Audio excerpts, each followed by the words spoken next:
Welcome back, everyone. We are going to continue with archetypes and symbols, and then from there we move on to a different subject. Let's say archetypes. What is the definition? Archetypes are universal symbolic pattern or motifs happened in myths, stories, and dream across different cultures, time period. They are fundamental structure of human psyche.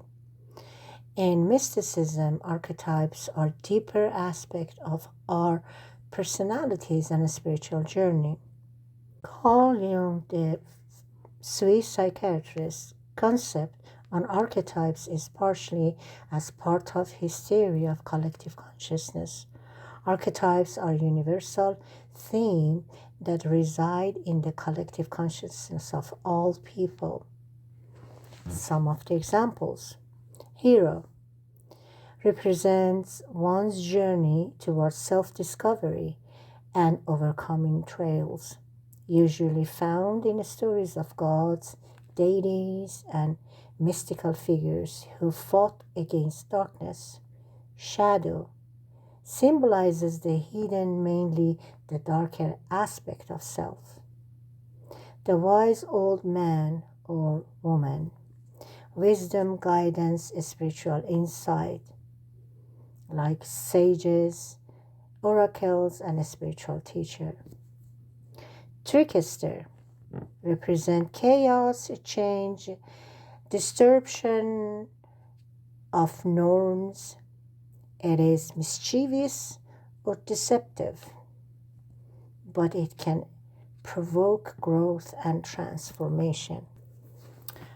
The mother represents nurturing force in creation, fertility, and unconditional love. Create Mother or Earth. Mother is a recurring figure that represents the source of life. Magician represents power, will, and transformation. It represents the ability to manifest one's desire and bridge the spiritual and the material world. Magician channels energy and represent great knowledge. It also represents a skilled, focused, resourceful character. This is able to create a change. For example, like Hermes, like Thoth, Merlin. The seeker or explorer. This archetype is driven by desire to explore new frontier and discover the unknown. It also represents inner drive and personal growth. This archetype characteristics are curious, adventurous, independent, and restless. The lover represents passion, connection, and desire, symbolize the power, attraction, and pursuit of beauty and harmony, who is associated with deep, meaningful relationship and a zestful life. This character is affectionate, devoted, empathetic, and enthusiastic, like Romeo and Juliet. The warrior. It represents courage, discipline, and strength, fights for justice, truth, duty, and honor. He is brave, determined, and assertive and protective, like Joan of Arc, King Arthur. And the sage. It represents wisdom, knowledge, insight, seeking to understand others and the world, guiding light, offering clarity and perspective. It is wise, perceptive, contemplative, and objective character, like Socrates.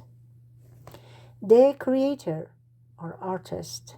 It represents bringing idea into form, imagination, innovation, act of creation itself, creative, expressive, visionary, driven by desire for originality, like Leonardo da Vinci.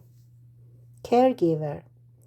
It represents nurturing and selflessness, often taking on the role of healer.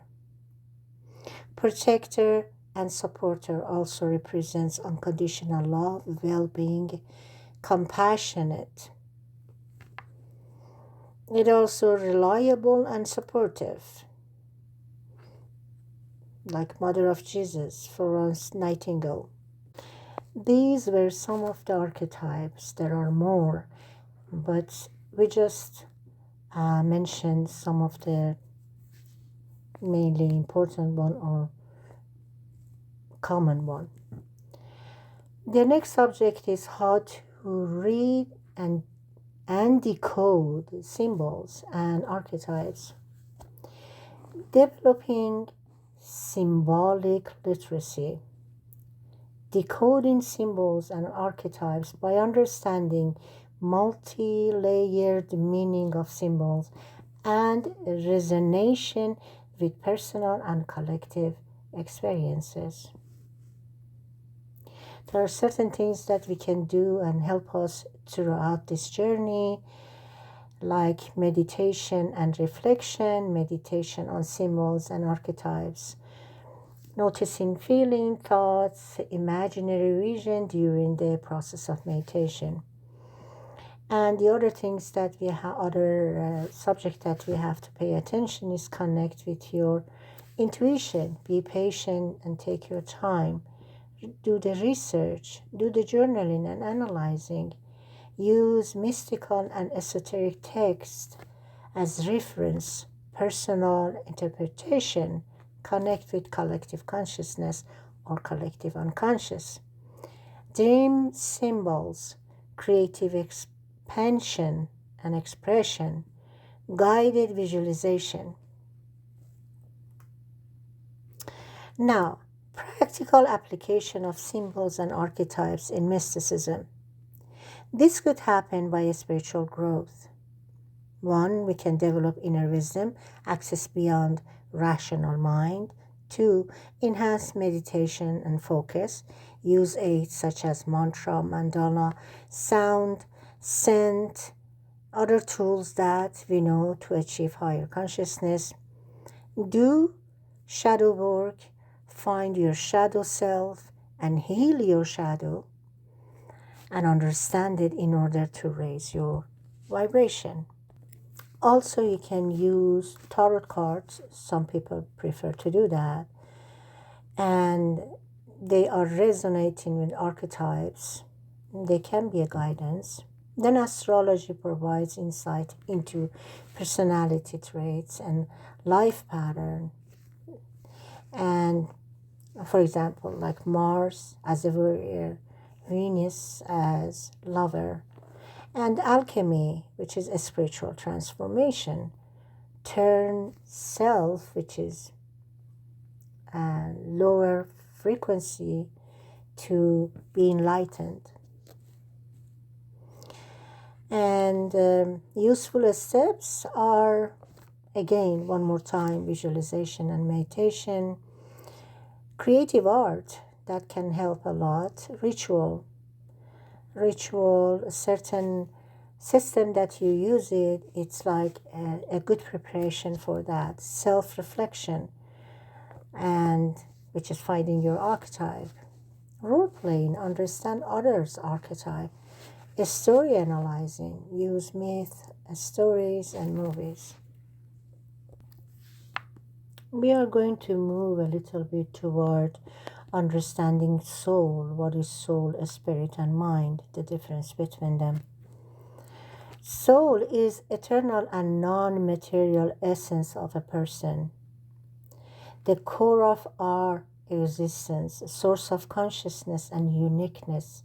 It is timeless and is connected to universal energy.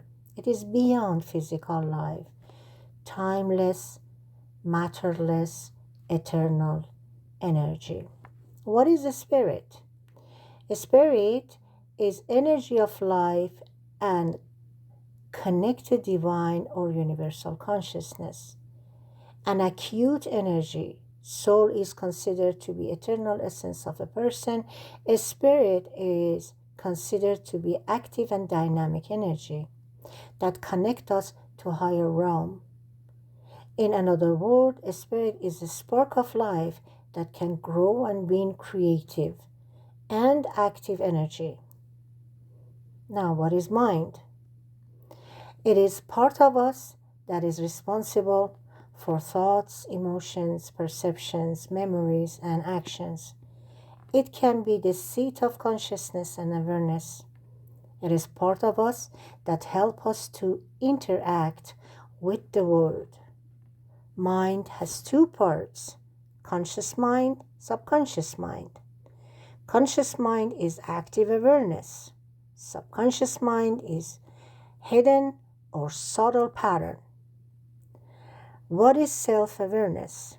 It is the ability to recognize and understand our thoughts, emotions, and behavior and help us to be mindful and have ability to see our weakness, values, motives, and action. Then we can have our self-awareness. Okay, everyone, today we stop it right here. Thank you for being with me, and we are going to continue the discussion in the next session. Have a good day.